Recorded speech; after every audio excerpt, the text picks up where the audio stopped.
கோயில் வாசப்படி வரைக்கும் வருவாங்க, உள்ள வர முடியாது. வேற ஏதாவது பிரச்சனை வந்து போயிடுவாங்க. இந்த கோயிலுக்குள்ள வர ஆரம்பிச்சுட்டாலே அவனுக்கு நல்ல நேரம் ஆயிடுச்சுன்னு அர்த்தம். திரு என்றால் அருள், அருள். வலியன் என்ற குருவி, தாயம் என்றால் லாபம். அதனால திரு வலி தாயம். இந்த கோவிலை யார் வணங்கினாலும் அவர்களுடைய சாப விமர்சனம். இது சாப விமர்சனம் போற கோயில்.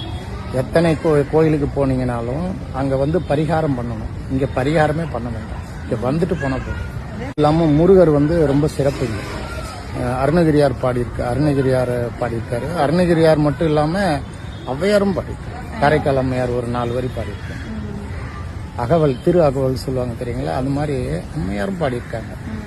அப்புறம் வள்ளல் பெருமான் பாடியிருக்காரு, பட்டினத்தார் பாடியிருக்காரு, கிருபானந்த வாரியார் பாடியிருக்காரு.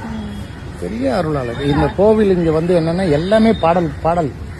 இந்த ஊருக்கு வரும்போதே பாடல் பாடிட்டு தான் வருவாங்க. அதனால இது பாடி என்று சொல்லுவாங்க.